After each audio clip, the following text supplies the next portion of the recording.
അന്നേരം അരി ഉഴുന്ന് അരച്ച് വെച്ചിട്ട് മാവ് എങ്ങനെയായെന്ന് നോക്കട്ടെ. നല്ല വൃത്തിയായിട്ട് പൊങ്ങിയിട്ടുണ്ടല്ലോ. പൊങ്ങി ഇത്തിരി ഉപ്പിട്ട് ഇളക്കി രാവിലെ ബ്രേക്ക്ഫാസ്റ്റിന് ഇന്ന് ദോശ തന്നെ ഉണ്ടാക്കാം. കുറച്ച് എണ്ണ എടുത്തു, കല്ലിലൊന്നും പിടിക്കാതിരിക്കാൻ നല്ല പോലെ തേച്ച് പിടിപ്പിച്ചിട്ട് മാവ് കോരി ഒഴിച്ച് നല്ല തിന്നായിട്ട് കട്ടിയൊട്ടും ഇല്ലാത്ത പോലെ നിരത്തി ചുട്ട് എടുക്കണം.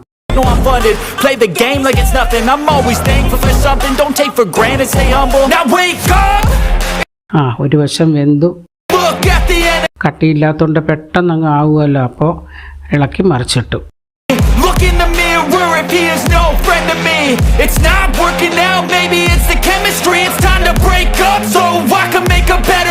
പെട്ടെന്ന് അതിനെ മുരിഞ്ഞെടുക്കണം.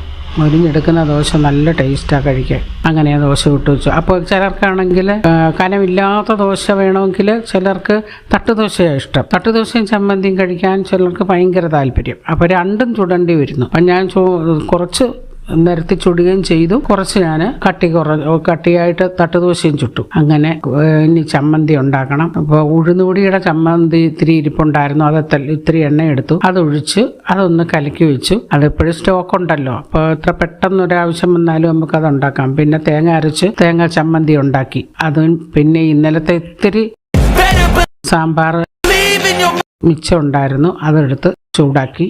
അങ്ങനെ ദോശയും ചമ്മന്തിയും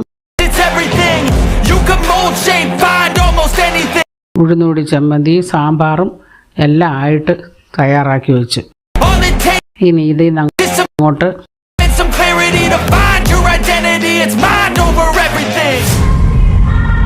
എത്ര നാൾ കഴിച്ചാലും മടുത്തു പോകാത്ത ഒന്നാണ് dosa.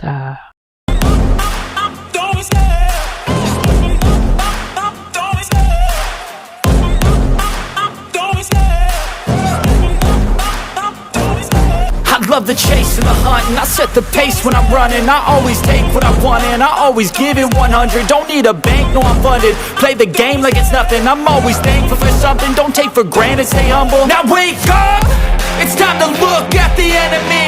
Look in the mirror. ഒരല്പം ദോശ എടുത്ത് മുറിച്ച് ചമ്മന്തിയും സാമ്പാറും ഉഴുന്ന് ചമ്മന്തിയും എല്ലാം അങ്ങോട്ട് ചേർത്ത് വെച്ചിട്ട് ഒരല്പം ഇതെടുത്തൊന്ന് കഴിച്ചു നോക്കിയാലോ.